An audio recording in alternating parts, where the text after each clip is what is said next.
Avant de commencer l'histoire, faites-nous savoir d'où vous regardez en laissant un commentaire ci-dessous.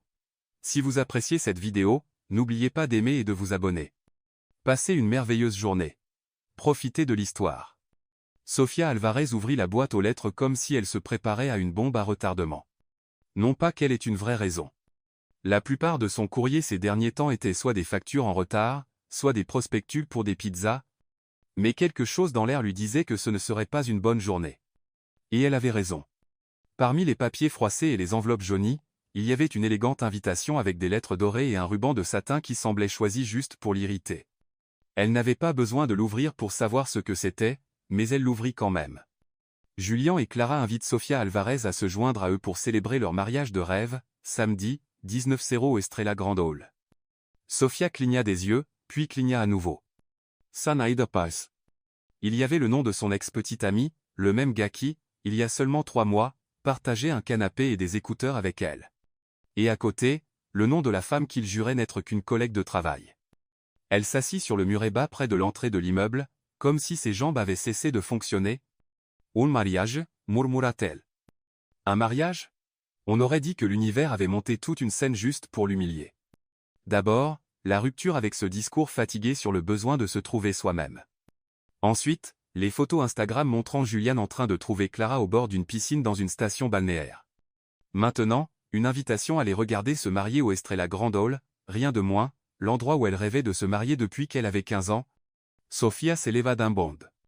Elle rentra en trombe dans son appartement, jeta l'invitation sur la table de la cuisine et la fixa comme si elle venait de l'insulter. Il va voir. Je vais à ce mariage, et j'emmène un cavalier qui fera trébucher Clara sur ses talons. Elle n'avait aucune idée de qui serait ce cavalier.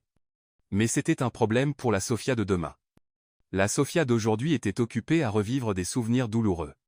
Dans les heures qui suivirent, Sofía fit ce que toute personne raisonnable ferait. Elle ouvrit une boîte de chocolat, mit une comédie romantique, et prétendit qu'elle ne planifiait pas silencieusement une mission de revanche sociale.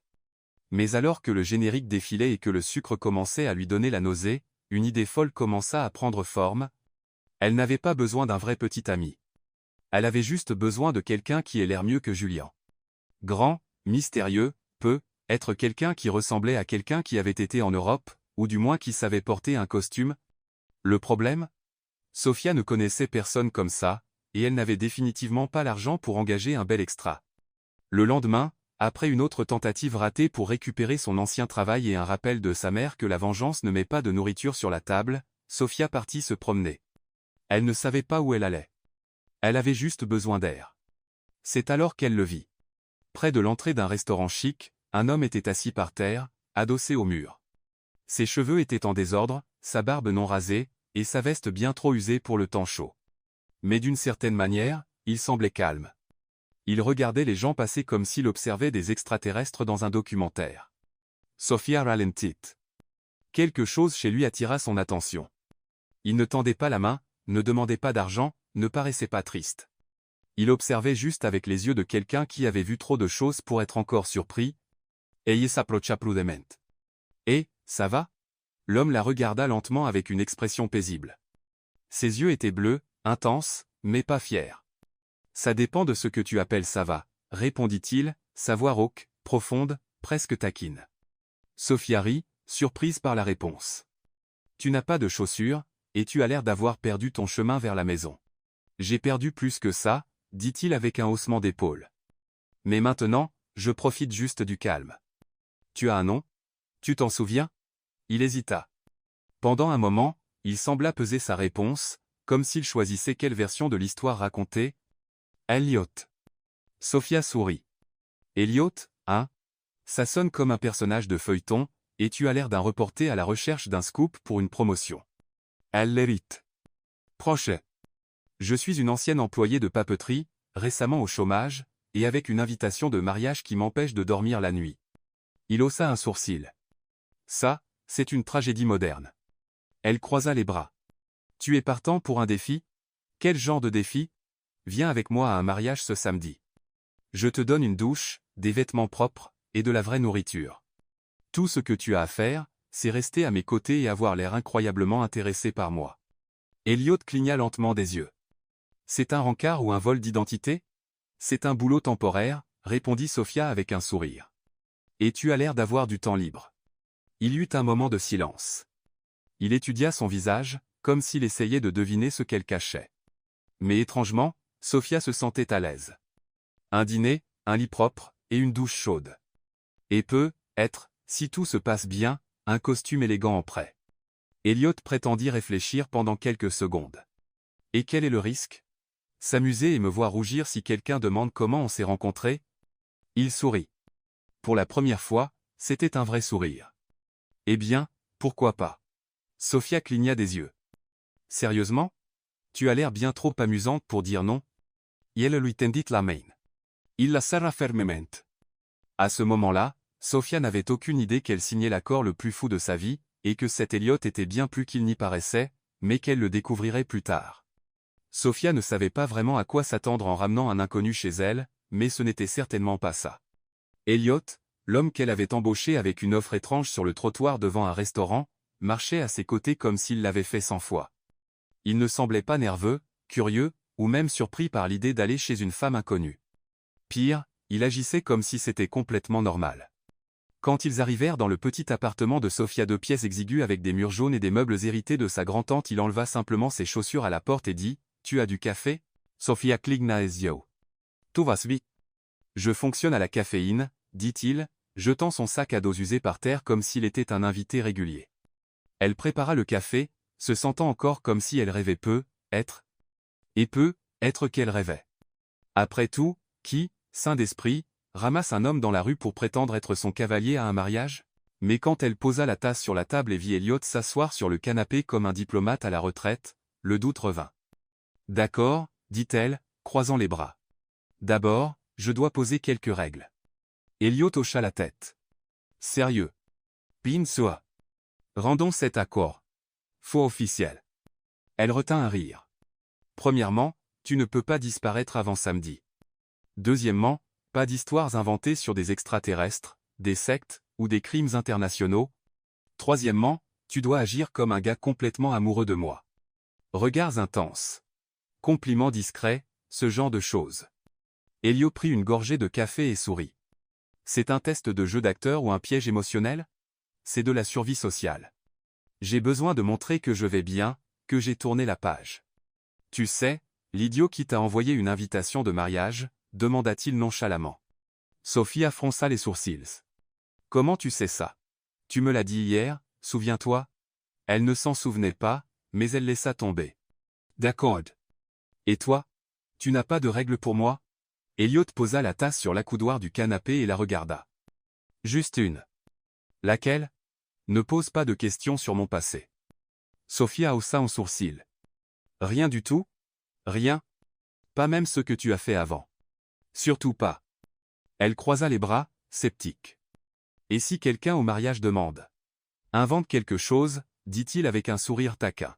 « Tu as l'air doué pour ça. » Sophia soupira. Mais intérieurement, elle était curieuse. Cet homme ne ressemblait pas à un sans-abri. Sa façon de parler, son vocabulaire pointu, le calme qui était trop étrange pour quelqu'un vivant dans la rue. « D'accord, » dit-elle. « Pas de questions. Laisse-moi juste te transformer en quelqu'un qui a l'air d'appartenir à un tapis rouge. » Il fit une révérence théâtrale sur le canapé. « Je suis entre tes mains, mademoiselle Alvarez. » Le lendemain matin, Sophia emprunta un kit de barbier à sa cousine, qui est coiffeuse. Avec la mallette en main et un regard déterminé, elle entra dans la salle de bain où Elliot attendait avec une serviette sur l'épaule. « Commençons ta transformation, » annonça-t-elle, comme si elle allait sculpter un chef-d'œuvre. Elliot s'assit devant le miroir. Sophia attacha ses cheveux, se redressa, et commença à couper, peigner, tailler la barbe. Elle utilisa de la crème, de la lotion, de l'eau de Cologne, tout ce qu'elle pouvait trouver dans des échantillons gratuits, des ventes périmées, ou oubliées au fond d'un placard. « Si tu me fais une coupe inégale, on aura un problème, » plaisanta-t-il, fermant les yeux pendant qu'elle rasait soigneusement. « Reste tranquille, ou je rase la moitié de ton sourcil. » Elliot rit, et le son de son rire distraya Sophia pendant une fraction de seconde. Juste assez pour déraper et laisser une ligne tordue sur son menton. « Oups. Rien. Tout est sous contrôle. » Elle fit pivoter la chaise, le fit se lever, et lui tendit une chemise habillée. « Et ça, tu es toujours aussi autoritaire? » Seulement quand je suis désespéré. Elliot alla dans la chambre et en sortit quelques minutes plus tard. Et Sophia se fit here. L'homme qui sortit n'était pas le même que celui qu'elle avait trouvé sur le trottoir. Avec ses cheveux bien coiffés, un rasage propre, une chemise blanche légèrement ajustée, et un jean foncé, Elliot ressemblait à quelqu'un sorti d'une publicité pour une eau de Cologne haut de gamme grand, aux épaules larges, avec un regard intense. Sophia lâcha un wow involontaire. Puis elle toussa pour le couvrir. « D'accord, tu feras l'affaire, dit-elle, essayant de ne pas sembler trop impressionnée. Elliot tourna sur ses talons, comme s'il marchait sur un podium invisible. « Alors, patronne, quelle est mon histoire pour samedi ?» Elle posa pendant quelques secondes. « Tu es un consultant international en durabilité. Tu travailles avec les énergies renouvelables. Two voyages, Pegok. On s'est rencontrés à un événement sur la reforestation urbaine. Tu as complimenté mon travail bénévole avec des animaux sauvés, et ça a été le coup de foudre. » Elliot la regarda, essayant de garder un visage impassible. « Waouh! C'est très spécifique. Depuis combien de temps tu répètes ça? » « Depuis hier soir. »« Et tu penses que les gens y croiront ?» Sophia sourit. « Non, mais tu le rendras réel. » Il fit un clin d'œil. « J'adore un défi. » Cette nuit-là, Sophia eut du mal à dormir, en partie à cause des nerfs, en partie parce qu'Elliot était étendu sur le canapé du salon comme s'il y vivait depuis des années. Elle entendit ses pas dans la cuisine, le bruit du robinet, et sa respiration régulière après quelques heures. C'était étrange d'avoir quelqu'un autour, mais d'une certaine manière, ce n'était pas inconfortable. Quand elle se réveilla le matin, il était déjà debout, en train de faire du café, torse nu. Sophia détourna le regard, embarrassée. « Tu agis toujours comme si c'était chez toi? Je rends juste l'appareil et j'essaie de ne pas brûler ton grille-pain. » Elle soupira, et prit la tasse qu'il lui tendit. « Il nous manque juste une chose. » « Quoi? » « Pratiquer à être un vrai couple. Contact visuel, toucher, chimie. » Elliot sourit. « Tu ne penses pas qu'on a de la chimie? » Elle rougit. C'était rhétorique. « Damage. » Je pensais que c'était un compliment. Sophia secoua la tête, riant, et pendant un moment, elle oublia que c'était juste un plan fou. Ça semblait presque réel. C'était samedi. Sofía Álvarez se tenait devant le miroir, essayant de se convaincre que ce n'était qu'un autre événement social, comme une fête d'anniversaire ou une réunion d'école, avec du champagne, des projecteurs. Et la présence de l'ex-petite amie qui lui avait brisé le cœur et n'avait même pas laissé le Wi-Fi payé. Elle lissa la robe vert émeraude empruntée à sa cousine, qui jurait qu'elle faisait ressortir ses yeux, bien que Sophia en doute puisque ses yeux étaient d'un brun basique, et que le tissu semblait pouvoir se déchirer à n'importe quelle respiration profonde. Elliot sortit de la salle de bain, ajustant les poignets de sa chemise bleu marine et la cravate que Sophia avait assemblée avec l'aide d'un tutoriel internet. Il avait l'air si à l'aise dans cette tenue. Il était difficile de croire que, seulement quelques jours auparavant, il dormait dans la rue et se lavait dans des fontaines publiques. « Prête ?» demanda-t-elle, essayant de cacher ses nerfs. « Toujours » répondit-il avec un demi-sourire qui semblait fait sur mesure pour ébranler son équilibre émotionnel. Dans le taxi sur le chemin du lieu, Sophia faillit changer d'avis 3 fois. Une voix en elle ne cessait de crier que ça n'avait aucun sens, que c'était fou, qu'elle était sur le point de s'humilier encore plus. Puis Elliot prit sa main nonchalamment. « Ça va aller, Sophia, dit-il sincèrement. Tuesday Ashes. » Elle prit une profonde inspiration. Où tout est hors de contrôle, ce qui, pour moi, est un peu la même chose. Le Estrella Grand Hall était illuminé comme un plateau de cinéma. Rideaux blancs, fleurs suspendues au plafond, musique douce, et serveurs se déplaçant avec des plateaux comme des danseurs. En entrant bras dessous avec Elio, Sophia sentit tous les regards se tourner vers eux, certains surpris, certains curieux, et quelques-uns avec une pure moquerie, mais personne ne dit rien. Pourtant, ils descendirent le couloir principal jusqu'à la zone des invités.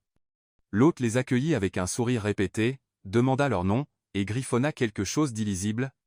Sophia était sur le point de chercher un coin tranquille quand elle entendit une voix familière. « Sophia !» C'était Julien. Elle se tourna lentement, comme si elle se préparait à un impact.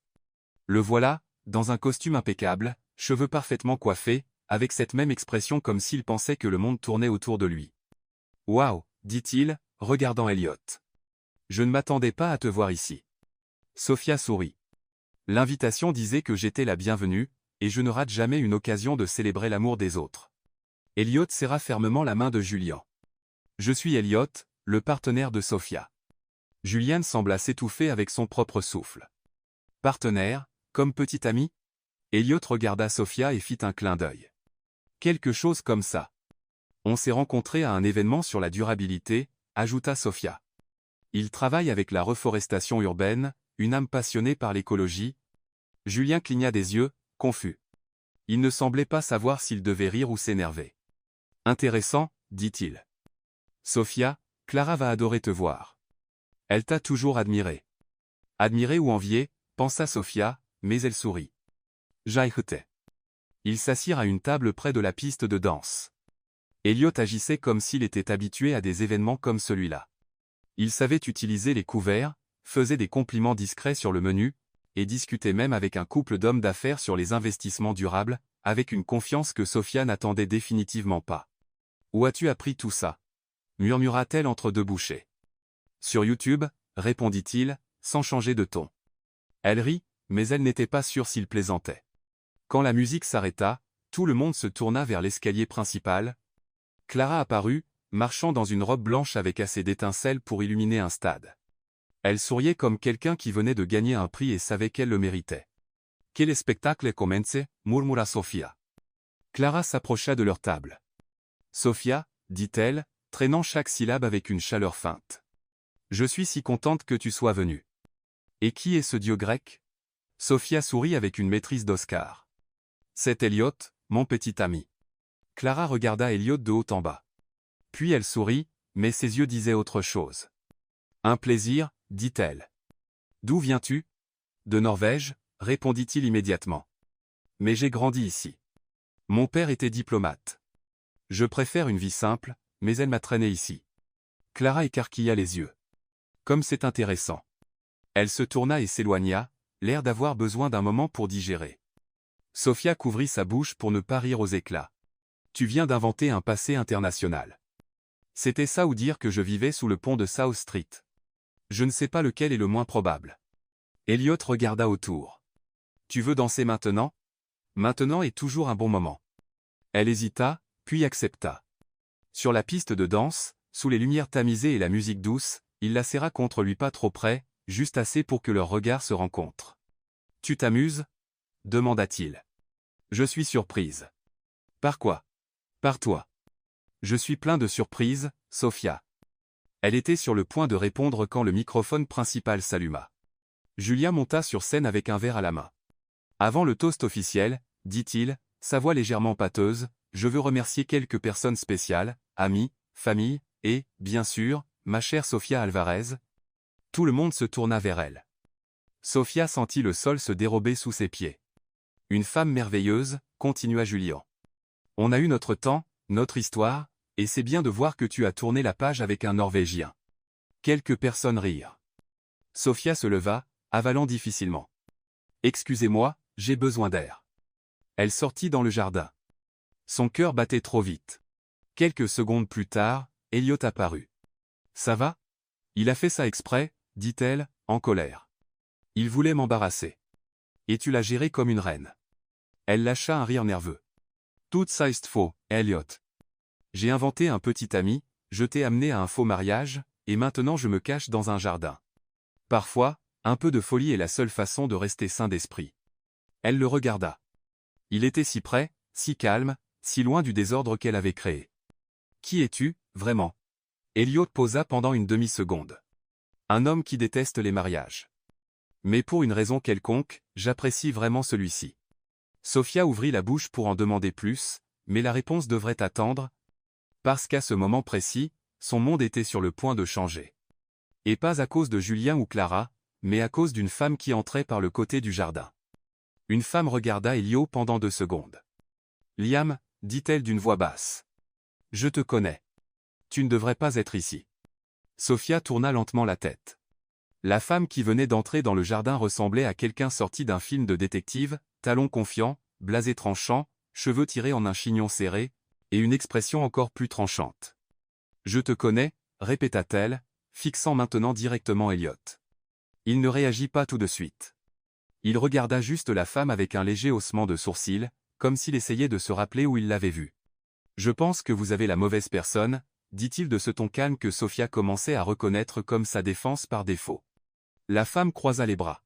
« Vraiment ? Parce que tu étais un habitué au comptoir d'accueil de Veridian Tech, il y a 2 ans. Barbe négligée, chemise toujours un peu froissée, mais dure à oublier. Sophia sentit un frisson le long de sa colonne vertébrale. Veridian Tech, cette entreprise de technologie. La femme hocha la tête, observant toujours Elliot de près. Et si je ne me trompe pas, tu n'étais pas juste un visiteur aléatoire. Elliot prit une profonde inspiration, son expression a changé. Madame, vous interrompez un moment privé. Je t'avertis, dit-elle. Tout le monde n'a pas oublié qui tu es. Sur ce, elle se tourna et disparut dans les buissons, comme si elle avait accompli une mission.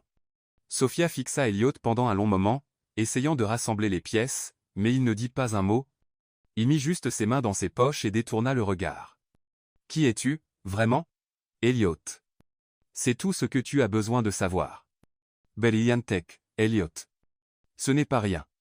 Tu m'as dit de ne pas demander sur ton passé, mais maintenant ton passé frappe à la porte et en talons hauts. Il soupira. Tu veux la vérité?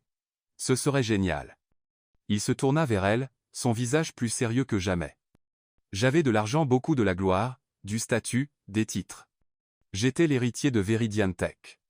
Mon nom complet est Elliot Veridian. Mais tout s'est effondré. Un scandale avec mon nom dessus, un procès qui n'était même pas le mien. Et comme ça, j'ai perdu tout, ou presque tout. Sophia cligna des yeux, essayant de digérer. Tu étais un milliardaire. J'ai été PDG pendant 6 mois. Puis mon propre conseil m'a évincé. Je ne cherche pas la pitié. J'avais juste besoin de disparaître un moment, d'être invisible, de respirer loin des caméras, des rapports, des avocats. Elle fit un pas en arrière. Et maintenant je suis là, prétendant être ton petit ami pour me venger de ton ex. La vie est drôle, n'est-ce pas? Sophia passa une main sur son visage. C'est beaucoup. Tu aurais pu me le dire. Et tu m'aurais emmené au mariage quand même? Silence. Peut, être pas, admit-elle. Exactement. Ils retournèrent à la réception en silence. La fête était plus animée maintenant, avec des gens qui dansaient, une musique plus forte, et des verres qui tintaient partout. Sophia essaya d'agir normalement, mais son esprit tourbillonnait. Elliot était un ex-milliardaire, probablement encore plus qu'il ne le laissait paraître, et elle était trop impliquée. C'est alors que Clara réapparut, maintenant avec un regard encore plus curieux. Tout va bien? Vous avez disparu tous les deux. De l'air frais, dit Sophia, forçant un sourire. On avait besoin d'une petite pause. Je peux imaginer. Je disais justement à Julian à quel point vous semblez intenses tous les deux. Elliot s'avance. C'est ce qui arrive quand il y a une vraie chimie. Clara déglutit difficilement. Sophia vit le malaise dans ses yeux et, pendant une seconde, ressentit une satisfaction coupable. Mais la paix ne dura pas longtemps.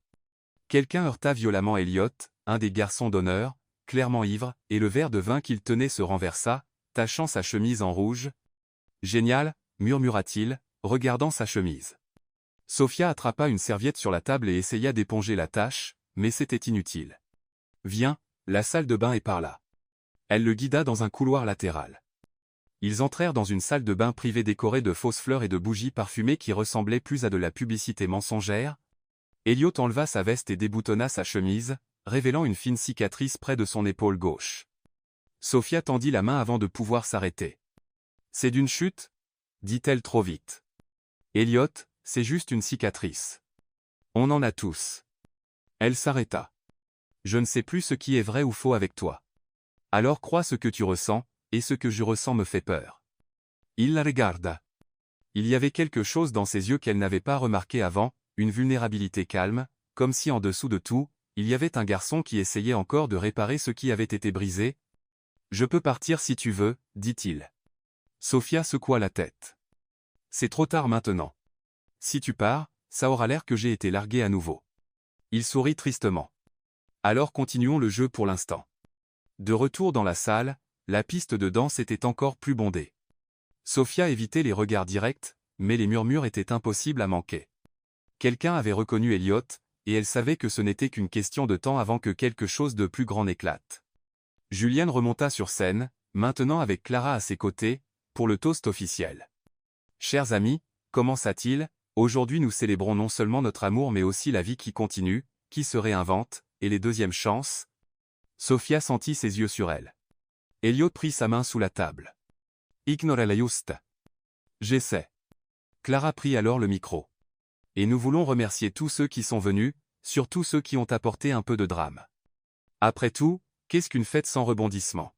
La foule rit, mais il y avait de la tension dans l'air. Sophia prit une profonde inspiration. Les choses dérapaient. Elle se leva. Elliot la suivit. Où vas-tu? À la maison. Avant de devenir un mème. Attends. Elle s'arrêta à la porte. Tout ça a commencé comme une idée stupide. Je sais.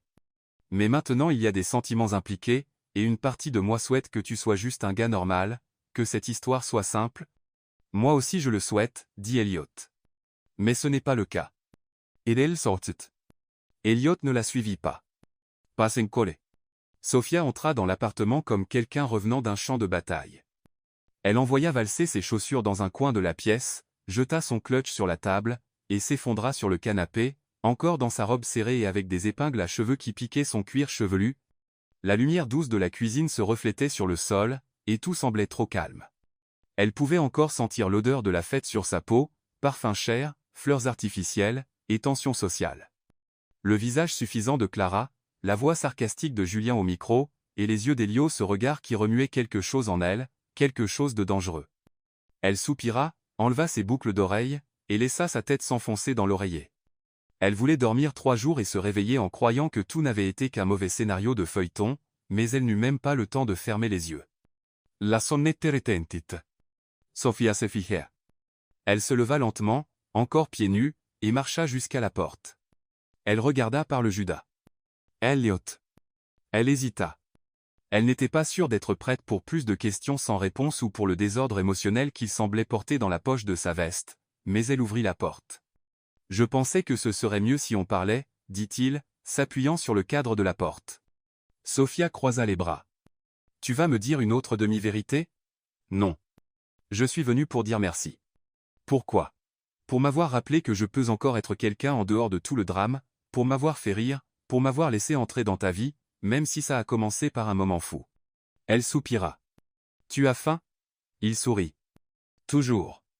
Quelques minutes plus tard, ils étaient assis par terre dans le salon, partageant un paquet de biscuits et 2 tasses de thé que Sophia jurait périmés. Elle s'était changée en un sweatshirt large, et Elliot portait un t-shirt emprunté avec un chat astronaute dessus. Joli ce pyjama, dit-il, prenant une bouchée. Cadeau de ma grand-mère. Elle pensait que j'avais besoin de me démarquer plus. Eh bien, elle a visé juste. Je n'ai jamais vu un chat aussi concentré sur flotter dans l'espace. Sophia rit, mais son rire s'estompa rapidement en une question coincée dans sa gorge. Pourquoi es-tu resté si longtemps dans la rue?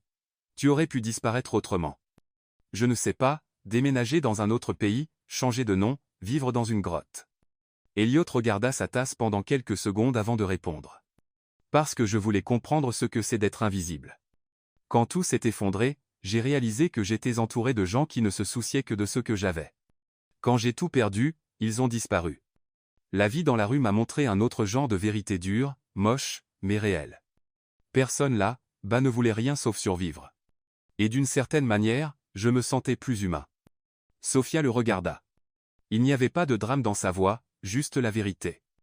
Alors maintenant quoi? Tu retournes dans ce monde? Je ne sais pas. Une partie de moi voulait disparaître pour de bon. Mais ensuite je t'ai rencontré. Elle détourna le regard. Tu m'as vraiment embrouillé, Elliot. Beaucoup. Je suis embrouillé aussi. Je ne sais toujours pas si tu es un génie caché ou juste une folle fonctionnelle. Un peu des deux. Sophia rit à nouveau, cette fois avec moins de poids dans sa poitrine. Alors, où dors-tu? Je pourrais retourner au refuge. J'y suis habitué. Dors ici. Sur le canapé? Bien sûr. Tu fais pratiquement partie des meubles maintenant. Tu es sûr? Elle hocha la tête. Juste ne ronfle pas, ou je te chasse avec une cuillère en bois. Le lendemain matin, Sophia se réveilla à l'odeur du café. Elle s'étira, traîna les pieds jusqu'à la cuisine, et trouva Elliot en tablier, ce qui était étrange vu qu'elle ne savait même pas qu'elle en possédait un. J'ai fait du café et des toasts. Tu es dans une pub maintenant? Juste un homme reconnaissant avec des compétences de survie basiques. Elle prit la tasse. Alors, on est quoi maintenant? Partenaire dans le crime, dit-il avec un sourire. Et combien de temps restes-tu? Assez longtemps pour trouver comment te faire sourire tous les jours. Sophia rougit. C'était assez ringard. Yama juste. Mais la paix ne dura pas longtemps. Cet après-midi-là, en rentrant du magasin, Sophia remarqua une voiture noire garée de l'autre côté de la rue. Un homme en costume était assis dedans, avec des lunettes de soleil et parlant au téléphone. Elle marcha plus vite, essayant de l'ignorer, mais quelque chose dans son ventre se serra. Une fois dans l'immeuble, elle regarda par la fenêtre.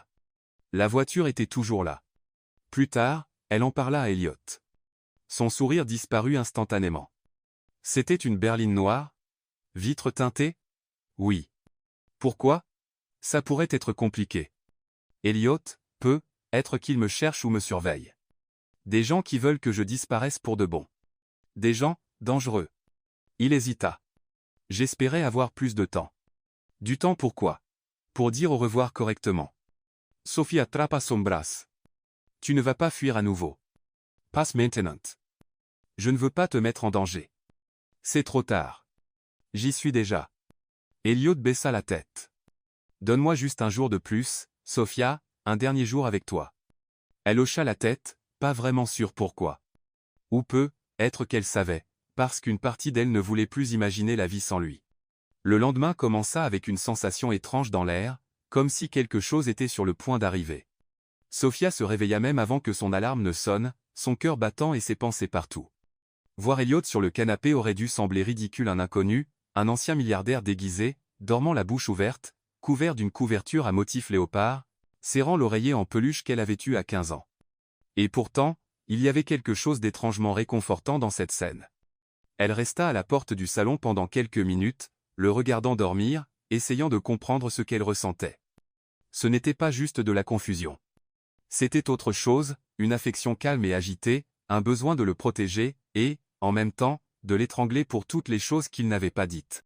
Elliot ouvrit lentement les yeux, comme s'il pouvait sentir qu'elle le fixait. « Bonjour », murmura-t-il, sa voix rauque de sommeil. « Tu regardes toujours les gens dormir ? Seulement quand ils cachent des identités de milliardaires dans les poches de leurs sweats. » Il sourit. « J'ai l'air de quelqu'un qui possède des actions ? Tu as l'air de quelqu'un qui doit se brosser les dents. » Après le petit déjeuner, fait avec du pain blanc presque périmé et du jus en poudre, Sophia décida qu'elle avait besoin de sortir, de s'aérer l'esprit, de réfléchir. Elliot proposa de l'accompagner, mais elle dit « Non. Donne-moi 1 heure. J'ai besoin de réfléchir seule. Et toi, tu as besoin d'une vraie douche. » Il leva les mains en signe de reddition. « D'accord. J'utiliserai le shampoing aux fruits de la passion. » Elle partit, riant, mais le rire ne dura pas au-delà du coin. Quelque chose semblait faux. Elle pouvait le sentir. Elle marcha jusqu'à la place centrale, où elle s'asseyait pour réfléchir chaque fois que la vie semblait chaotique, la même place où, seulement quelques jours auparavant, elle avait rencontré Elliot pour la première fois. Elle s'assit sur le même banc. L'ironie ne lui échappa pas.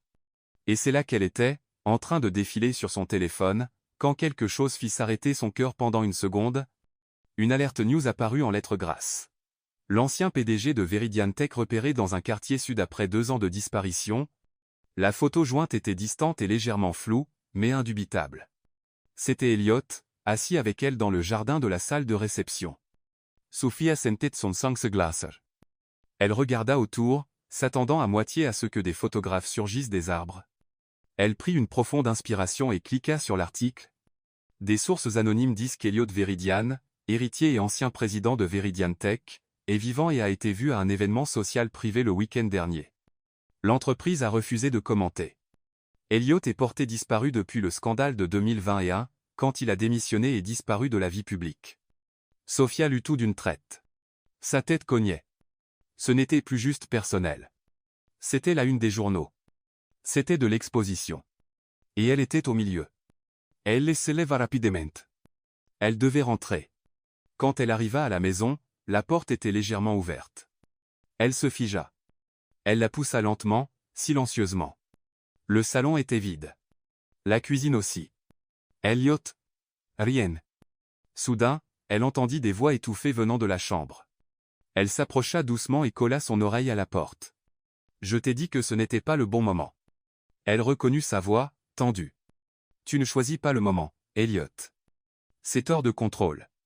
Ils sont déjà en train de se rapprocher de toi. Si tu n'agis pas maintenant, tu perdras tout à nouveau. L'autre voix était féminine, froide, professionnel. Sophia poussa la porte. Elio était debout près du lit, téléphone en main, en haut-parleur. La femme à l'autre bout ne semblait même pas avoir la patience de respirer. « Qui est-ce » demanda Sofia. Elliot raccrocha immédiatement. Ce n'est pas ce que ça ressemble. Oh, génial. Parce que ça ressemble à ce que tu te caches dans mon appartement pendant que ton nom est partout sur Internet, et qu'une femme mystérieuse essaie de diriger ta vie de loin. C'est ma conseillère juridique. Elle essaie de garder les médias loin de moi. Sofia croisa les bras. Et quand comptais-tu me le dire? J'allais te le dire aujourd'hui. Pinzoa. Après le déjeuner, pendant le feuilleton. Il soupira et passa une main dans ses cheveux. Sofia, je ne voulais pas te traîner là, dedans. Je le jure. J'ai essayé de garder tout sous contrôle, mais ça m'a échappé. Non, ce qui a échappé, c'est le minimum d'honnêteté. J'essayais juste de te protéger. De qui? De ton passé ou de toi-même? Silence. J'ai besoin de réfléchir, dit-elle. Et, honnêtement, j'ai besoin que tu partes. Elliot baissa la tête, prit une profonde inspiration, et attrapa son sac à dos. Si c'est ce que tu veux, d'accord. Il passa devant elle sans un mot de plus. La porte se ferma lentement derrière lui, et le bruit de la poignée tournant résonna plus fort que n'importe quelle dispute. Sofia passa le reste de la journée à essayer de s'occuper. Elle fit la lessive, nettoya la salle de bain, et réorganisa les couverts de la cuisine par ordre alphabétique, une tâche complètement inutile, elle le savait, mais étrangement thérapeutique. Tard dans l'après-midi, elle reçut un appel d'une amie qui travaillait dans une agence de presse locale. « Et, tu as entendu? Quoi? Ils disent que tu es la nouvelle petite amie d'Elliot Veridian. C'est partout sur les sites de potins. Il y a ta photo, ton nom, même un lien vers ton profil. » Sofia sentit son estomac se retourner. Ils disent mon nom? Oui, et ce n'est pas doux. Certains disent que tu étais une complice, que tu l'as aidé à se cacher, que c'était tout un montage. Elle raccrocha, ne sachant pas quoi dire. Complice. Elle était accusée de cacher un ancien milliardaire. Elle attrapa son téléphone. Les notifications ne s'arrêtaient pas. Demandes d'amis, messages d'inconnus, commentaires agressifs sur d'anciennes photos. On aurait dit que sa vie était devenue un reality show auquel elle n'avait jamais signé. Au début de la soirée, la sonnette retentit. Sofia ne voulait pas ouvrir. Elle ne voulait voir personne. Mais quelque chose dans sa poitrine disait que c'était lui. Et c'était. Elliot, maintenant dans une veste sombre avec des yeux fatigués, tenait une enveloppe. Je suis venu déposer ça. Qu'est-ce que c'est? Mes documents et une lettre. Ça explique tout, si tu veux la lire. Elle prit l'enveloppe des deux mains mais ne l'ouvrit pas. Tu as dit que tu ne reviendrais pas. Je sais, mais je sais aussi que j'ai besoin de terminer ça correctement. Tu l'as déjà terminé, Elliot, quand tu as menti, quand tu es parti, quand tu m'as utilisé pour te cacher. Il secoua la tête. Je ne t'ai pas utilisé. J'aille caché, oui. Mais tu m'as ramené. Tu m'as fait me rappeler qui j'étais avant tout, avant l'argent, la pression, la trahison. Avec toi, j'étais juste Elliot, pour la première fois depuis longtemps. Sofia ne répondit pas. Il fit un pas en arrière. Si tu ne veux plus me voir, je comprends, mais lis s'il te plaît la lettre, même si c'est juste pour me haïr avec la vérité. Est-il parti? Sofia s'assit à la table de la cuisine avec l'enveloppe devant elle. Elle l'ouvrit lentement. La lettre était manuscrite, les mots légèrement penchés, stables sur la page. Sofia, quand je me suis enfui de ma vie d'avant, je ne savais pas ce que je cherchais. Je voulais juste disparaître, effacer le nom, l'image, la douleur. Mais tu m'as trouvé avec tes questions folles, ton humour tranchant, ton courage face au chaos. Tu m'as fait rire quand tout ce que je voulais était de m'évanouir. Thomas ramenait. Oui, j'ai menti. J'aille caché. Mais tout ce que j'ai ressenti avec toi était réel. Et si tu peux encore voir quelque chose en moi, même après les erreurs, j'attendrai. De l'autre côté du pont, Elliot. Sofia s'adossa à la chaise. Les larmes menaçaient de couler, mais elle les retint. Elle ne savait pas si c'était la douleur, la colère, ou le manque peut être tout à la fois. Elle se leva, attrapa sa veste, et sortit. Le ciel s'assombrissait déjà quand elle atteignit le pont de South Street, l'endroit dont il parlait toujours, comme un symbole calme. Et il était là, assis sur le bord, regardant l'horizon avec le calme de quelqu'un qui a déjà tout perdu et qui regarde encore le monde passer. « Tu es venu, dit-il sans se tourner. Je suis venu pour dire que je ne t'ai pas encore pardonné. C'est juste. Mais être que je veux essayer de comprendre. Il tourna la tête, et leurs regards se rencontrèrent. C'est suffisant. Et, pour la première fois, aucun d'eux n'avait besoin de dire quoi que ce soit d'autre. La nuit après que Sophia ait rencontré Elliot au pont, elle se réveilla en sentant que tout autour d'elle était en pause, comme si le temps avait arrêté de respirer et que le monde attendait de voir ce qu'elle ferait ensuite. Elliot dormait encore sur le canapé, son visage calme, presque paisible. Il ressemblait à une personne différente, rien à voir avec l'homme qu'elle avait rencontré pour la première fois sur le trottoir. C'était comme s'il enlevait lentement l'armure qui le gardait caché et devenait réel à nouveau. Mais Sophia ne se sentait pas prête. À l'intérieur, elle était encore en guerre. Elle ferma doucement la porte de la cuisine, se versa une tasse de café faible, et s'assit à la table avec son téléphone en main. Plus de messages, plus de notifications. Son nom était encore partout en ligne. Les sites de potins spéculaient sur tout, d'une romance secrète avec le milliardaire rebelle à des théories du complot disant qu'elle était le cerveau derrière son évasion. Ça dérape, murmura-t-elle. Et c'était vrai. Les gens essayaient d'ajouter sa mère sur Facebook. Son ancien patron avait donné une interview, disant qu'il avait toujours soupçonné qu'elle avait une double vie. Quelqu'un avait même créé un faux compte Instagram sous le nom Sophia, official Veridiane. Ce matin-là, elle prit une décision.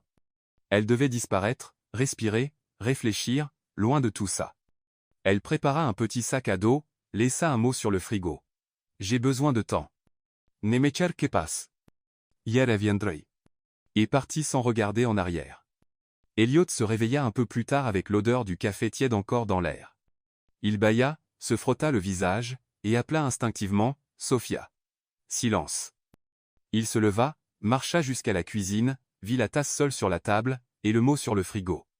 Il le lut une fois, 2 fois, 3 fois, comme si, à la 4e, il dirait quelque chose de différent. « Non », murmura-t-il.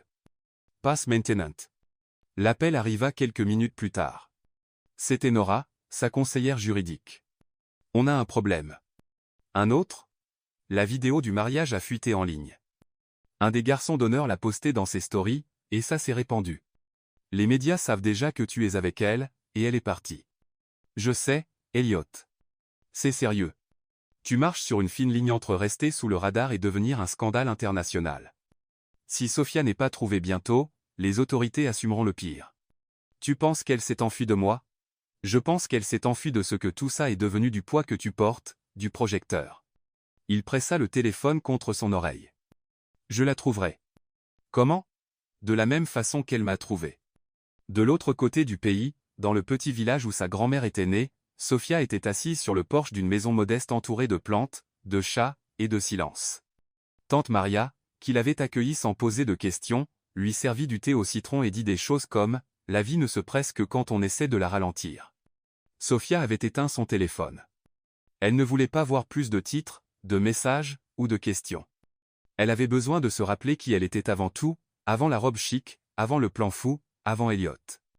Elle avait besoin de savoir s'il y avait encore une Sophia à l'intérieur qui n'était pas liée au mot scandale. Chaque jour, elle marchait jusqu'à la place de l'église et regardait les hommes âgés jouer au domino.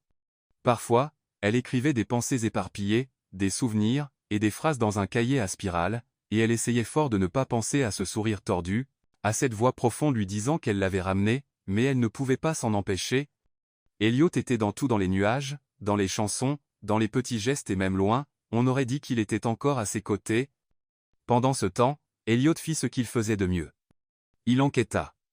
Il trouva d'anciennes photos de Sophia avec sa grand-mère, chercha le nom de tante Maria dans les registres publics, et, en moins de 24 heures, il savait qu'elle avait des parents dans un village à 300 km de la capitale. Mais il n'y alla pas en hélicoptère ou en voiture de luxe. Il prit le bus, comme elle l'aurait fait. Il descendit à une station sur une route en terre avec un sac à dos et un chapeau emprunté pour éviter d'être reconnu. Il marcha dans les rues simples, demandant après une fille petite aux cheveux sauvages qui parle toute seule en marchant. Enfin, une femme âgée pointa la maison avec des pots de lavande sur le porche. Là, bas, mais vas-y doucement. Cette fille a le cœur meurtri. Il la remercia et s'approcha. Avant qu'il puisse frapper, la porte s'ouvrit. Sophia le regarda en silence. Comment m'as-tu trouvé? Tu m'as appris à regarder. Elle détourna le regard. Tu devrais te cacher. Tu prends un gros risque en venant ici. J'ai déjà tout risqué. Une chose de plus ne changera pas grand-chose. Elliot, S'il te plaît, laisse-moi parler. Elle hocha lentement la tête. Je sais que j'ai fait des erreurs. Je t'ai caché trop de choses, je t'ai traîné dans une tempête que tu n'as pas demandé. Mais même avec tout le chaos, chaque moment avec toi était réel. Tuesday has menti. J'ai menti sur qui j'étais avant, mais pas sur qui je suis avec toi. Sophia prit une profonde inspiration. J'ai fui parce que j'ai eu peur de me perdre dans toute cette folie, et j'ai fui parce que je ne voulais plus être personne. Mais tu m'as donné envie de revenir. Silence. La voix de tante Maria résonna de la cuisine. Si tu vas faire une demande en mariage, attends que le café soit prêt. Sophia rit, et quelque chose en elle se brisa. Ou peut être se guérit. Ou les deux. Elle ouvrit grand la porte. Entre, mais si tu deviens dramatique, je te ferai faire la vaisselle. Dans les jours qui suivirent, Elliot resta chez tante Maria. Il aida au jardin, brûla les toasts au petit déjeuner, et fut officiellement adopté par l'un des chats de la maison. Sophia ne savait toujours pas ce qu'ils étaient, un couple, des amis, deux fuyards émotionnels essayant de se trouver. Mais elle savait que son cœur se sentait plus léger quand il était là. Une nuit, assis sur un banc de la place, Elliot sortit une enveloppe de sa poche. C'est ce qu'il reste de ma part dans l'entreprise, une offre de rachat complet. Si je signe, je coupe tous les liens, et je peux recommencer de zéro. Pourquoi n'as-tu pas signé? Parce que j'ai besoin de savoir si tu feras partie de ce nouveau commencement. Sophia resta silencieuse. Je ne sais pas si je peux promettre quoi que ce soit. Je sais juste que je ne veux plus fuir. Moi non plus. Elle tendit la main. Il y posa le stylo. Et là, sous la douce lumière jaune d'un vieux lampadaire, Elliot Viridian cessa d'être un héritier, un PDG, un fugitif, et redevint juste Elliot. 2 semaines plus tard, le scandale disparut des titres. Viridian Tech publia un communiqué officiel confirmant le départ volontaire de l'ancien président et la clôture de toutes les enquêtes ouvertes. Les médias passèrent à autre chose dès qu'une nouvelle célébrité décida de se marier 3 fois en une semaine. Sophia rentra chez elle, et Elliot vint avec elle. Cette fois, comme s'il appartenait là, il ne dormit plus sur le canapé, ni ne cacha ses cicatrices. Ils n'avaient pas tout compris, ne savaient pas ce que l'avenir réservait, mais ils avaient le présent. Et c'était suffisant jusqu'à ce qu'une nouvelle enveloppe arrive par la poste.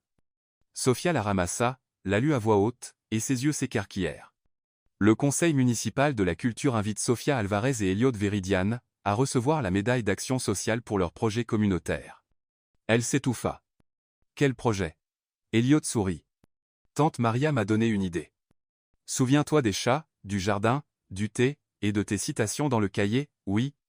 On commence un centre culturel dans le quartier, un espace d'accueil avec de l'art, de la nourriture, des plantes, et des chats.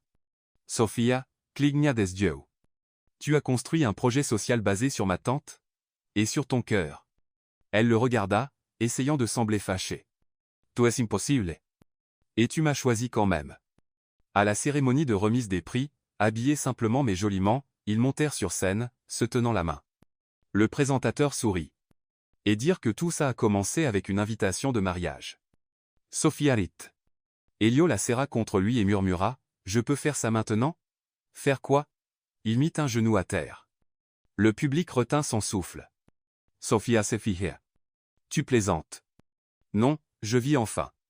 Il ouvrit une petite boîte. À l'intérieur, 2 anneaux en bois sculptés à la main, pas de diamants, pas de grand spectacle. Sophia Alvarez, veux-tu m'épouser? Pas d'ex, pas de manoir, pas de titre, juste moi, toi, et le beau désordre qu'on fait fonctionner. Elle l'hérite. C'est ridicule. Je sais, mais c'est si nous. Et elle dit, oui. Si quelqu'un avait dit à Sophia Alvarez 3 semaines plus tôt qu'elle recevrait une médaille d'action sociale à côté d'un ancien milliardaire déguisé en sans-abri et qu'il la demanderait en mariage avec des anneaux en bois sculptés à la main, elle aurait ri si fort qu'elle se serait étouffée avec sa propre salive. Et pourtant, la voilà, avec l'anneau au doigt et une foule applaudissant, comme si c'était une scène d'un film romantique avec une fin heureuse garantie. Mais Sophia savait que la vie ne venait pas avec de la musique de fond ou un générique fluide. La vraie vie avait des petites lettres, et elle avait encore besoin de les lire attentivement. « Tu es sûre de ça? » demanda Sophia, assise en tailleur sur le canapé du salon. Elle portait un vieux t-shirt du lycée et tenait une tasse de thé à la menthe. Elliot se tenait devant elle, une chemise boutonnée ouverte sur un t-shirt blanc, l'air plus calme que d'habitude. Sûr de quoi? De tous à nous, le projet, le mariage, le monde connaissant nos noms? Il s'approcha, s'assit à côté d'elle avec un sourire calme. Je n'ai jamais été sûr de rien jusqu'à ce que je te rencontre. Et maintenant, je ne suis toujours pas sûr de tout, mais je suis sûr de toi. Sofia pinça les lèvres, réfléchissant. C'était beau et vrai. Mais j'ai encore besoin qu'on mette les choses sur papier. Quel genre de choses? Elle se leva, attrapa une feuille de papier et un stylo, et revint avec un regard sérieusement ludique. Signons notre accord émotionnel, un contrat de vie commune réaliste. Pas de promesse de ils vécurent heureux pour toujours sans date d'expiration. C'est un cœur avec termes et conditions. Elliot haussa un sourcil, amusé. J'écoute. Sofia claqua des doigts, et commença à dicter. Clause numéro 1. Si on se dispute, personne ne dort sur le canapé, sauf si le canapé est en fait plus confortable que le lit. D'accord, dit-il, signant une ligne invisible dans l'air. Clause numéro 2. On fait le petit déjeuner à tour de rôle, et les toasts brûlés comptent encore comme un effort valide. Marché conclu. 3. Les secrets doivent être partagés éventuellement, de préférence avant qu'ils deviennent des scandales publics. Tu veux dire mon passé? Le tien? Le mien? Le nôtre? Si jamais tu découvres que je suis héritier d'une usine de boîtes à lunch, je veux que tu le saches tout de suite. Comprise. Sofia sourit, satisfaite. Puis elle hésita. Et il y a la clause émotionnelle la plus dure. Laquelle? Elle le regarda sérieusement. Si l'un de nous sent qu'il perd qui il est, on pose. On parle. On réévalue. Elliot hocha lentement la tête. Sofia, je ne veux pas te noyer dans mon passé ou te traîner dans mon ancienne histoire. Je veux construire une nouvelle avec toi, une où je peux encore être moi et où je peux enfin être juste Elliot. Dans les jours qui suivirent, ils commencèrent à mettre le plan du centre culturel en action. La maison de tante Maria, autrefois juste un refuge calme, devint le cœur du projet. À l'avant, ils construisirent un petit espace pour des ateliers d'art, une mini-bibliothèque, et un mur avec des citations inspirantes, toutes tirées de l'ancien cahier de Sofia. Elliot géra la structure, les contacts avec les associations locales et les entreprises. Sofia anima les ateliers, organisa les événements, et peignit des murales avec les enfants du quartier. Le projet commença petit, mais il gagna rapidement de l'attention pas parce que du nom Véridian, mais parce qu'il grandissait naturellement. Tout là, bas avait une âme, un but, et de la vérité. Mais le succès apporta plus que des applaudissements. Un jour, pendant qu'elle organisait les livres donnés, Sofia reçut la visite d'une femme élégante portant des talons hauts, un parfum cher, et une expression amicale soigneusement calculée. « Mademoiselle Alvarez, dit-elle, tendant une carte de visite. Je suis Valeria Thor, directrice de la Fondation Horizon. » Sofia lut la carte. Elle avait entendu parler de la fondation avant. Ils avaient des projets sociaux dans diverses villes et une histoire d'adoption d'initiatives locales pour les étendre. Comment puis-je vous aider? J'ai vu votre travail avec le centre Semillas. Nous sommes intéressés à investir parrainage complet, un nouveau siège, un salaire fixe pour vous et votre équipe, publicité nationale. Sofia Kligna Dieu. Ça semble généreux. Ça l'est, mais nous voulons associer l'image de la fondation à votre histoire, le dépassement, la romance avec Elliot, le conte de fées moderne qui se vend. Sofia Sefiher. Oh, alors c'est ça. Valeria saw it. Pensez-y comme une opportunité. En ce moment, vous êtes local. Avec nous, vous pourriez être international. Et combien de temps avant qu'on perde le contrôle sur ce qu'on a construit? La fondation guide seulement. Sofia croisa les bras. Merci, mais notre projet est sur les racines, et les racines ne se transplantent pas facilement. Valeria sourit, mais ses yeux devinrent froids. Réfléchissez bien. Le monde peut oublier vite si vous ne savez pas maintenir l'intérêt. Sofia rendit la carte. Nous ne sommes pas ici pour divertir. Nous sommes ici pour transformer. Ce soir-là, elle raconta tout à Elliot. Tu les as refusés? Demanda-t-il, surpris. Pinzoa. Elle voulait nous transformer en spectacle, vendre notre douleur comme une histoire inspirante. Elliot réfléchit un moment. Je peux être honnête? Tu devrais. Une partie de moi était tentée. Sofia hocha la tête. Moi aussi, mais seulement une seconde. Alors on est sur la même page et sur le même contrat. Un après-midi, pendant un des ateliers, une fille nommée Lila demanda, « Tante Sofia, toi et oncle Elliot allez vraiment vous marier ?» Sofia rit. « Pourquoi tu demandes? Parce que tu te disputes avec lui comme ma maman se disputait avec mon papa avant qu'il se marie. » Sofia s'étouffa avec le crayon. « Et comment ils sont maintenant? Séparés, mais heureux. » Oh Lila. Sofia regarda Elliot, qui distribuait des livres dans le coin de la pièce. Il sourit de loin, et elle sentit une chaleur serrée dans sa poitrine. Peut-être que le bonheur n'était pas sur les contrats ou les cérémonies, mais sur des moments comme ceux-là simples, vrais. Quelques jours plus tard, Elliot la surprit avec un dîner dans la cour arrière, guirlandes lumineuses, une table avec de la nourriture qu'il avait faite, où presque le riz venait de tante Maria et de la musique douce en fond. « C'est quoi ça » demanda Sophia. Un rappel que, même sans manoir, yacht ou tapis rouge, on peut avoir du luxe, le vrai luxe, comme entendre ton rire sans interruption. Elle rit, comme si elle suivait la demande. Puis il sortit un papier plié de sa poche. « J'ai fait un contrat, moi aussi. » Sophia haussa un sourcil. « Vraiment ?» Il l'ouvrit et lut. Clause 1. Aimer Sofia Alvarez tous les jours, même quand elle oublie le riz sur la cuisinière, se plaint de l'odeur de mon shampoing, ou essaie de dormir avec 3 chats dans le lit. Elle couvrit sa bouche avec sa main, riant et touchée. Et quelle est la pénalité pour rompre cette clause? Devoir te reconquérir à nouveau. J'espère que tu es bon là, dedans. J'ai déjà commencé à pratiquer. Ils trinquèrent avec de la soda à l'orange et dansèrent sous les lumières de la cour. La semaine suivante, ils organisèrent le premier événement ouvert au centre Semillas, atelier d'art, spectacle de danse, musique live. Ils invitèrent toute la communauté. Elliot géra l'accueil avec un badge qui disait « Assistant de Sophia ». Sophia le taquina. « Je pensais que tu allais écrire PDG. Seulement pour toi. » À la fin de la journée, épuisés, ils s'assirent sur le trottoir avec de la glace à la main et des enfants courant autour. Sophia posa sa tête sur son épaule. « Tu penses qu'on pourra maintenir tout ça si on met les clauses aux bons endroits? » Oui, sur papier, dans le cœur. Elle sourit. « Alors, au cas où, écris-en une de plus. » Vassé. Ne jamais laisser l'amour devenir une obligation. Signé. Il attrapa un bâton et écrivit dans la terre. L'amour avec clause est un amour qu'on prend soin. Et à ce moment, il n'avait besoin de rien d'autre. La vraie vie était exactement ça, désordonnée, intense, pleine de fautes d'orthographe, mais avec des phrases qui valent la peine d'être soulignées. Sofia Alvarez n'avait jamais été fan de public. Depuis qu'elle était enfant, elle se cachait derrière les rideaux pendant les spectacles scolaires et prétendait avoir mal au ventre pour échapper aux projets de groupe impliquant des micros. Donc, l'idée de parler devant 200 personnes à une cérémonie formelle lui rendait les mains froides et l'estomac noué. Pourtant, la voilà, portant une robe bordeaux, un maquillage subtil, et une paire de talons empruntés à sa cousine, essayant d'avoir l'air naturel pendant que les derniers invités arrivaient à l'auditorium du Fonds Cultura Viva. Le centre Semillas, le projet qu'elle et Elliot avaient créé, avait été sélectionné pour recevoir un prix pour impact social. C'était le genre de choses qu'elle avait seulement vu arriver dans des reportages avec musique de fond. Maintenant, c'était elle qui était sur scène. Elliot était en coulisses, relisant le discours qu'il avait écrit seul, promettant qu'il serait bref. Mais Sophia connaissait ce regard, le même que quand il prétendait ne pas savoir faire des œufs au plat juste pour la convaincre de préparer le petit déjeuner.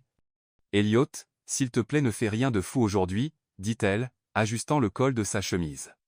Cet événement n'est pas sur nous. C'est sur le projet. Je sais.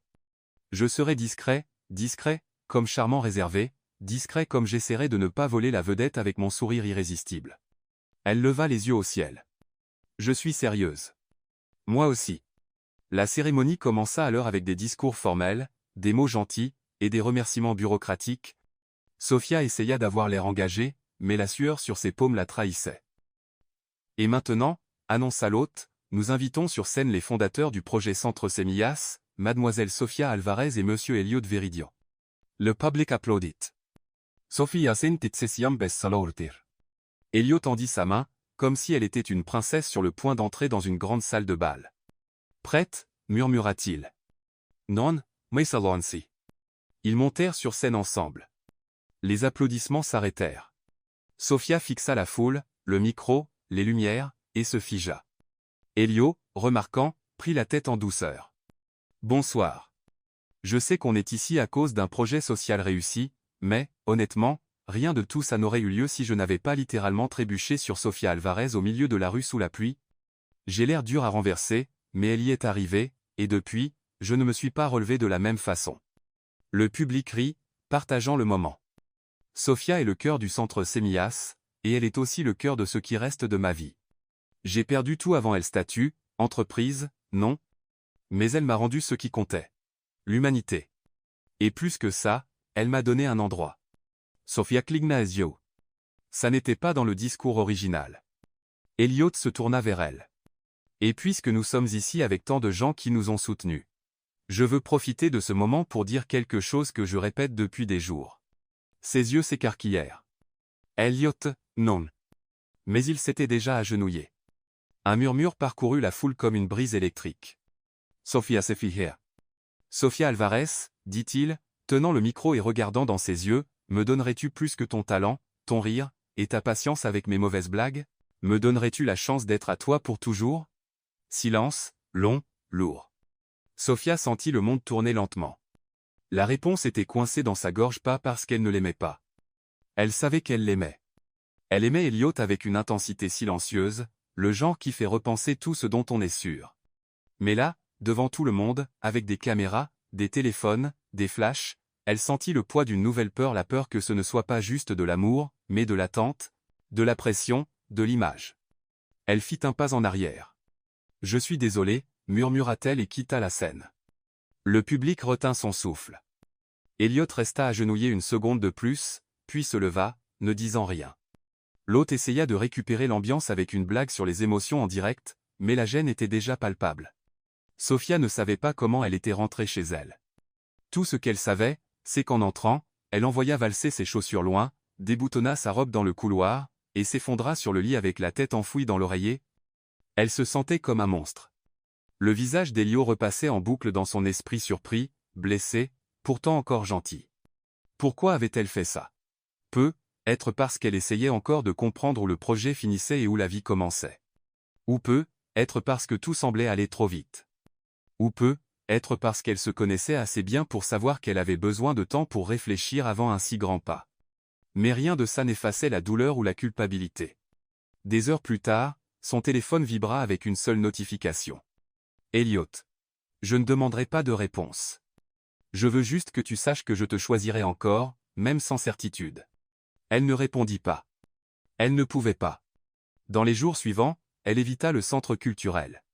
Elle demanda à tante Maria de couvrir ses activités et passa la plupart de son temps enfermée dans sa chambre, essayant de se reconnecter avec quelque chose en elle qui n'était pas brisé. En ville, la rumeur commença à se répandre naturellement qu'elle l'avait rejeté, que le projet allait finir, que tout avait été un coup marketing mal calculé. Mais, étonnamment, Elliot ne disparut pas. Il continua à se présenter au centre, organisant des activités, souriant aux enfants, distribuant des livres, comme si rien n'était arrivé. Sofía l'observait de loin par la fenêtre de la chambre chaque fois qu'elle pouvait, et chaque fois qu'elle le voyait, sa poitrine se serrait un peu plus, jusqu'à ce qu'un jour elle trouve une enveloppe glissée sous la porte. Dedans, une seule feuille de papier. Parfois on doit aller au bout du monde juste pour réaliser qu'on était déjà là où on était censé être. Je suis encore ici, si tu veux revenir. Sofía plia soigneusement le papier et le mit dans la boîte à souvenirs qu'elle gardait cachée au fond du placard. Le lendemain, elle décida de retourner au centre Semillas. Elle arriva sans prévenir, portant une casquette et des lunettes de soleil, comme si ça suffisait pour passer inaperçue. Mais quand elle entra dans la salle principale, elle fut accueillie par des câlins, des sourires, et du pain de maïs fait par les enfants. « Tante Sofía est de retour !» cria Lila, l'attirant par la main jusqu'au tableau d'affichage. Elliot était là, accrochant de nouvelles photos au tableau des activités. Quand il la vit, il s'arrêta, sourit doucement, et dit simplement « Salut !»« Salut !» répondit-elle. Ils restèrent en silence pendant quelques secondes, entourés du son des rires d'enfants et de pas pressés. Sofía prit une profonde inspiration. « Jeff, oui. Je sais. Et tu es resté ici parce que cet endroit n'est pas juste le tien, c'est le nôtre. Mais je ne pouvais pas continuer sans toi. Je suis désolé. Tu n'as pas à l'être. » Elle se mordit la lèvre inférieure. Je me sentais sous pression, si exposée, si attendue d'être quelque chose que j'essayais encore de comprendre. J'aurais dû te demander en privé. Non, tu as suivi ton cœur. Et j'avais besoin de fuir pour écouter le mien. Il la regarda dans les yeux. Et qu'est-ce qu'il a dit? Elle sourit, les yeux pleins de larmes. Que tu n'as pas besoin d'être sûr de tout pour choisir quelqu'un. Tu as juste besoin de courage. Donc, je ne dis pas oui tout de suite. Elliot hocha la tête. C'est bien. Mais je ne dis pas non plus. Encore mieux. Elle prit sa main. Pour l'instant, je veux juste vivre avec toi sans précipitation, sans scène, juste nous et les enfants et les chats et tante Maria. Exactement. Notre vraie version du bonheur, tant qu'il dure. Elliot la serra dans ses bras. Et là, au milieu du centre culturel, avec l'odeur de peinture fraîche et de pain de maïs dans l'air, ils trouvèrent un nouveau genre de promesse, une sans fanfare, une qui commençait avec le silence et la confiance. Dans les jours qui suivirent, Elliot supprima toutes les notifications de son téléphone, déclina les interviews, et se déconnecta des réseaux sociaux. Sophia désactiva temporairement son profil et passa plus de temps avec les enfants, peignant des murales avec des phrases comme « Être heureux n'a pas besoin de public et l'amour qui ne se presse pas fleurit ». Ils devinrent le couple que personne ne reconnaissait dans la rue et le couple qui se reconnaissait dans les petits gestes. Ils partageaient les tâches, rêvaient de l'avenir, se disputaient sur l'assaisonnement à mettre dans la soupe, riaient de mauvaises blagues, et se reconnectaient pleinement. Ce matin-là, Sophia se réveilla au son des cloches d'église sonnant au loin. Elle était allongée sur le canapé du salon, serrant un oreiller d'Elio qui sentait comme lui et avait un petit coin effiloché qu'elle promettait toujours de coudre. La maison était calme, mais pas vide. Elle n'avait jamais été vide depuis. Elle se leva lentement, pieds nus, passa par la cuisine, et trouva une scène qui semblait déjà faire partie de la routine. Elliot préparant le café avec le soin d'un chef français, portant le tablier à motif citron que tante Maria lui avait donné comme prix de vie commune. « Tu as bien dormi » demanda-t-il sans se retourner. « Assez pour rêver. »« De quoi ?»« D'une vie où les choses ont du sens. » Il rit doucement. « Tu veux du sens ? Tu devras échanger ce café contre une tisane de camomille et 5 séances de thérapie. » Trop tard. Je suis déjà accro au chaos. Il se tourna, tenant 2 tasses fumantes. Super, parce qu'on en a une autre dose qui arrive. Sophia haussa un sourcil. Pourquoi ? Qu'est-ce que tu as fait ? Rien, mais j'ai reçu un email d'un éditeur. Elle s'étouffa avec l'odeur du café. Un éditeur ?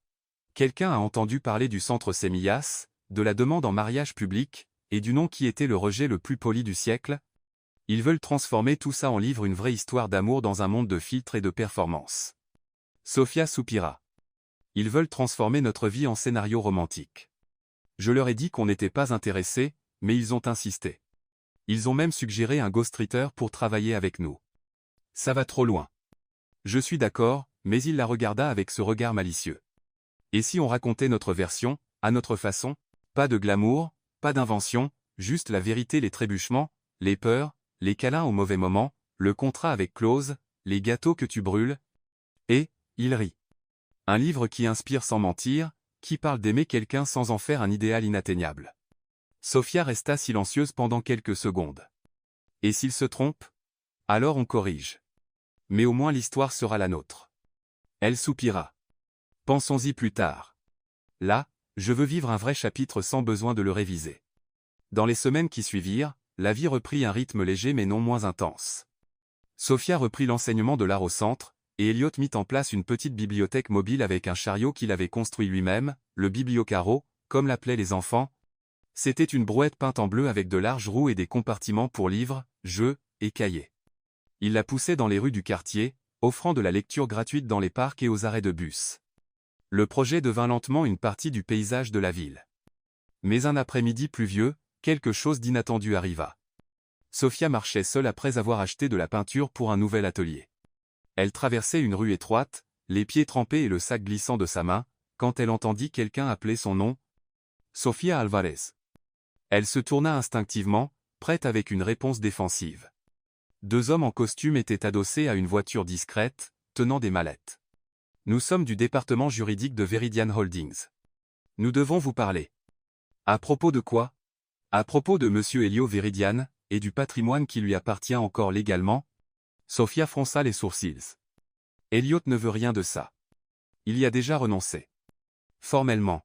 Oui. Mais il y a des clauses ouvertes, et il y a un mouvement interne dans l'entreprise essayant de le ramener au conseil. Vous voulez qu'il revienne comme PDG à nouveau ? Nous voulons éviter que quelqu'un d'autre prenne le contrôle et détruise ce qui reste de l'entreprise. Sophia serra plus fort le sac. Alors pourquoi me le dites-vous ? Parce que, d'après ce qu'on sait, vous êtes celle qui peut le convaincre de n'importe quoi. Elle prit une profonde inspiration. Ce n'est pas vrai. Ça ne l'est peut, être pas, mais il vous écoute. Sophia passa toute la nuit à tourner la situation dans sa tête. Elle ne voulait pas traîner Elio dedans, mais elle savait aussi que si elle ne disait rien, elle pourrait le regretter plus tard. Il méritait de prendre la décision lui-même.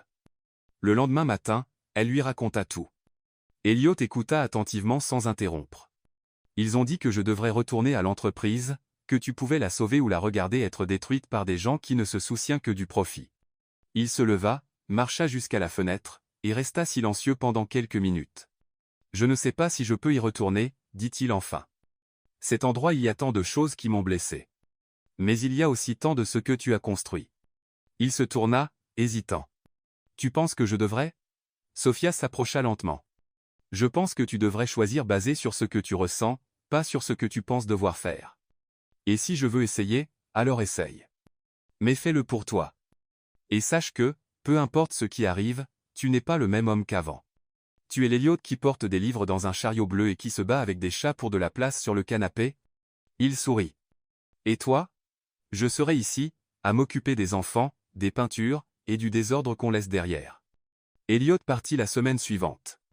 Il ne prit pas de costume ni de cravate. Il prit seulement son approche directe, son regard stable, et la conviction qu'il pouvait, oui, participer à ce qu'il avait autrefois aidé à construire sans se perdre dans le processus. Sophia l'accompagna à la gare routière. Le revoir fut bref, sans larmes. Quand reviens-tu? Quand ce sera fini? Zechtwoge. Je sais. Tu as peur? Oui, mais j'ai plus peur de ne pas essayer. Alors vas-y et reviens entier. Pendant son absence, Sophia s'occupa. Elle organisa des ateliers, installa un nouveau tableau d'affichage avec des collages faits par les enfants, replanta les jardins du centre, et commença à écrire sur les jours, surtout pas comme un journal, mais comme une carte, un sentier, quelque chose qu'Elliot pourrait suivre pour revenir. Il appelait tous les soirs. Il lui racontait les réunions, les réactions, les surprises. L'entreprise est en crise, mais le conseil est divisé. Il y avait de la résistance. Mais aussi de l'espoir. Je pense qu'ils veulent du changement. Ils ne savent juste pas comment l'appeler. Appelle-le la vraie vie, répondit-elle. Et montre-leur que tu n'as pas besoin de cravate pour être entendu. Après 11 jours, Elliot revint. Sophia l'attendit à l'arrêt de bus avec le bibliocaro garé à côté. Alors? Demanda-t-elle quand il descendit. Il sourit, fatigué mais en paix. Je ne reviens pas comme PDG, mais j'ai accepté d'être mentor pour le nouveau directeur, et je superviserai la transition de loin, de la façon dont je crois. Et ils ont accepté. Après beaucoup d'insistance, je leur ai montré les rapports du centre Semillas, les stats, les impacts. Ils ont enfin compris que le succès ne se mesure pas juste au profit. J'ai toujours dit que tu étais bon avec les mots. Je n'ai fait que répéter ce que tu m'as appris. Ce soir-là, ils célébrèrent avec une pizza mal coupée et du soda dans des verres. Ils rirent des enfants essayant de faire de la magie avec du carton et furent émus par la présentation de certificats aux ados qui avaient fini le premier cours de photographie. Sophia s'assit à côté d'Elliot près de la muraille de la cour. Je pense qu'on est prêt. Pourquoi? Pour le chapitre final. Onen encore un? Juste un. Et qu'est-ce qui se passe dedans? Sophia sourit. Tu le découvriras demain, mais je peux te donner un petit indice. Il y aura des confettis, du gâteau, et être un chat en costume. Ça semble prometteur et ridicule. Notre genre de fin. La ville se réveilla agitée pas à cause de nouvelles politiques, pas à cause de scandales d'affaires, ni à cause de la prévision météo qui s'était trompée une fois de plus. C'était un buzz différent, un bavardage qui se répandait de bouche à oreille, de voisin à voisin, des vendeurs du marché à la tente vendant des empanadas sur la place. Il y allait avoir un mariage, mais pas n'importe quel mariage. La rumeur disait que ce serait au centre culturel. Il disait que la mariée était une fille qui avait autrefois emmené un sans-abri au mariage de son ex, et le marié, prétendait-il, était en fait un millionnaire déguisé. Il disait beaucoup de choses, et toutes étaient vraies, et pourtant loin de la vérité. Sophia se réveilla tôt ce matin-là, mais elle n'était pas nerveuse. Contrairement à toutes les mariées qu'elle avait vues dans les films, elle ne trébucha pas sur son voile, ne versa pas de larmes silencieuses, et n'eut pas de crise de panique sur les décorations. Elle était calme, être parce qu'elle savait exactement où elle en était, qui elle épousait, et, le plus important, pourquoi elle avait choisi ce chemin. La cérémonie était prévue dans la cour du centre Semillas, entourée de murales colorées, de plantes dans des pots de pneus recyclés, et de petits drapeaux faits main par les enfants. Pas de tapis rouge à la place, il y avait des feuilles sèches collectées de la place, répandues par de petites mains avec l'enthousiasme d'une festa junina. Sa robe, un design simple et droit en lin, avait été faite par la couturière du quartier en échange d'un mois de cours de peinture pour ses petits-enfants. Sophia se regarda dans le miroir improvisé, fait d'un vieux morceau de verre et sourit. Elle avait l'air parfaite. Elliot, en revanche, portait un costume bleu marine sans cravate, ses cheveux peignés avec effort et une nervosité qu'il essayait de cacher avec des blagues maladroites. Il était adossé à la porte du bâtiment principal, essayant de respirer normalement pendant que le garçon d'honneur improvisé ajustait les décorations de dernière minute. Lila, la fille curieuse qui demandait toujours si Elliot et Sophia se mariaient, arriva en courant avec une boîte en carton. Oncle Elliot, le chat s'est enfui à nouveau. Quoi? Milo. Tante Sophia a dit qu'il allait être le chat des anneaux, mais il a escaladé la clôture et est parti après un pigeon. Elliot se frotta les frontes. D'accord, nouveau plan. C'est toi qui vas porter les anneaux. Lila sourit jusqu'aux oreilles. Vraiment? Oui. Juste ne cours pas après les pigeons, toi aussi. Elle rit et partit en sautant. La musique commença avec une guitare désaccordée jouée par un des ados des ateliers de musique. Les chaises étaient remplies d'un mélange chaotique de voisins, amis, volontaires, et de curieux venus vérifier si c'était vraiment vrai. Sophia entra au bras de tante Maria, qui portait une robe florale et un chapeau bien trop grand pour l'occasion, mais parfaitement adapté à sa personnalité. « Souviens-toi » murmura tante Maria pendant qu'elle marchait, « un mariage n'est pas une promesse de paradis. C'est un partenariat de bataille. Choisis tes batailles et tes blagues avec soin. » Sophia sourit. Elliot était debout, l'attendant, avec les yeux humides, pas de nervosité, mais d'accomplissement, comme si enfin tout était à sa place. « Tu es vraiment venu, dit-il quand elle s'arrêta à ses côtés. Seulement parce que je savais que Milo s'enfuirait. Je pensais que tu allais changer d'avis à nouveau. Je l'ai presque fait, mais j'ai réalisé que ce n'est pas sur la certitude. C'est sur le courage. Alors allons-y avec du courage. » La cérémonie fut menée par Nora, la conseillère juridique d'Elliot, qui avait abandonné les talons et le costume pour une robe en lin jaune et un collier de perles fait par un des enfants. « Nous sommes ici, » commença-t-elle, tenant le micro avec un sourire sincère, pour célébrer quelque chose qu'on ne voit pas tous les jours, un amour qui a survécu au doute, à la presse, à un chat fugueur. Et même à un rejet public devant un public mal à l'aise. La folle rite. Elliot et Sophia aussi. Ce couple n'a pas besoin de promesses éternelles, continua Nora. Ils ont besoin d'accords clairs, de clauses émotionnellement révisables, et de beaucoup d'humour. Parce que si j'ai appris une chose d'eux, c'est que l'amour ne survit que si on se souvient de rire entre une crise et la suivante. Lila apparut, courant avec un coussin tenant 2 anneaux simples en argent recyclé faits par un artisan communautaire. Elliot prit son anneau et, regardant Sophia, dit « Je promets de ne pas fuir quand la vaisselle s'empile ou quand les factures arrivent. Je promets de t'écouter, même quand je ne comprends rien à ce que tu dis. Je promets de te choisir tous les jours, même les jours durs. » Sophia tint fermement sa main. « Et je promets de ne pas attendre des réponses pour tout. Je promets d'être honnête, même quand c'est dur. Je promets de prendre soin de ton silence et de partager le mien. Et, surtout, je promets de rire à tes mauvaises blagues, tant que tu ris aux miennes aussi. » Ils échangèrent les anneaux sous des applaudissements spontanés et des câlins émus. Rien n'était conventionnel. Tout était profondément vrai.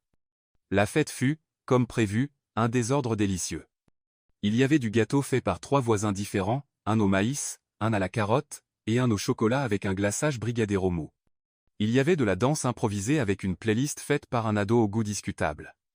Il y avait des enfants mangeant des marshmallows au lieu du déjeuner et des adultes buvant du soda dans des verres. Sophia et Elliot dansèrent au milieu de la cour, trébuchant sur les pieds l'un de l'autre, riant, ratant des pas, complètement inconscients des nombreux yeux les observant. « Tu penses qu'ils écriront sur ça sur les sites de potins ?» demanda Elliot, la faisant tourner lentement. « Non, c'est trop personnel pour faire les titres. Et pourtant ça ressemble à la fin d'un film. Peut être, mais je préfère penser que c'est le début d'un autre. » Plus tard, pendant qu'ils ramassaient les chaises, Sophia trouva Elliot assis sur les marches à l'entrée, sa veste sur les genoux et pieds nus, fuyant le désordre. « J'essaie de tout garder ici, » dit-il, tapotant sa poitrine. « Toute ma vie, je pensais que j'avais besoin de tout pour être quelqu'un. Aujourd'hui, j'ai réalisé que tout ce dont j'avais besoin était un peu de sol, un toit, et toi. » Elle s'assit à côté de lui. « Tu regrettes encore tout ce que tu as laissé derrière ? » ?»« Certaines choses. Mais j'ai appris que la paix est trop chère quand on la paye avec sa propre identité. » « Et qui es-tu maintenant ? Un homme qui avait tout, a tout perdu, et a trouvé ce qui compte vraiment au milieu du trottoir. » Elle posa sa tête sur son épaule. « J'ai changé, aussi. Avant, je voulais prouver que j'étais forte, indépendante, invincible. Aujourd'hui, je veux juste tomber, sachant que quelqu'un m'aidera à me relever. Je t'aiderai, dit-il, mais je te préviens, je pourrais tomber avec toi. Alors on tombera ensemble et on se relèvera en riant. Leur mariage ne fit pas la couverture d'un magazine. Aucune chaîne de TV ne se présenta. Aucune célébrité ne posta de photos. Mais dans les mois qui suivirent, plus de 20 nouveaux enfants commencèrent à fréquenter le centre. Une nouvelle murale fut peinte avec les mains de tous les volontaires, et un projet de recyclage devint une référence locale, grâce à une idée simple d'Eliot, transformer ce qui est jeté en quelque chose de beau. Sophia commença des ateliers d'écriture pour les femmes de la communauté. Eliot créa un réseau de mentorat pour les jeunes entrepreneurs sociaux, et le bibliocaro, aux roues branlantes, fut remplacé par une fourgonnette colorée surnommée Bibliovan. Parfois, le passé frappait à leur porte un journaliste curieux, une proposition d'affaires, une vieille connaissance de l'entreprise, mais aucun ne pouvait atteindre le couple qui avait construit son propre monde avec ses propres règles. Et pour l'ex de Sophia, Julien réapparut des mois plus tard, envoyant une invitation numérique au lancement de sa nouvelle start-up. Sophia sourit, supprima l'email, et, sans aucun ressentiment, revint peindre le visage d'un enfant avec de la peinture bleue. Elle avait déjà tout ce dont elle avait besoin et, curieusement, rien de ce qu'elle avait autrefois pensé vouloir. Pour le premier anniversaire du centre Semillas, Eliot organisa une autre cérémonie, juste pour eux. Pas de public, pas de vêtements formels, juste un mot collé à la porte avec le message « Veux-tu renouveler le contrat ?» Sophia répondit avec une autre feuille de papier. « Seulement si je peux ajouter plus de clauses. »« Comme quoi ?» demanda-t-il. « Comme des baisers obligatoires au réveil, rire ensemble même les jours durs, réserver un dimanche par mois pour ne rien faire du tout. »« Approuvé, » dit-il, avec validité indéfinie. Elle le signa avec un marqueur bleu en plein milieu de son front, juste pour l'embêter. Et il rit, comme quelqu'un qui savait qu'il avait gagné toutes les batailles qui comptaient vraiment.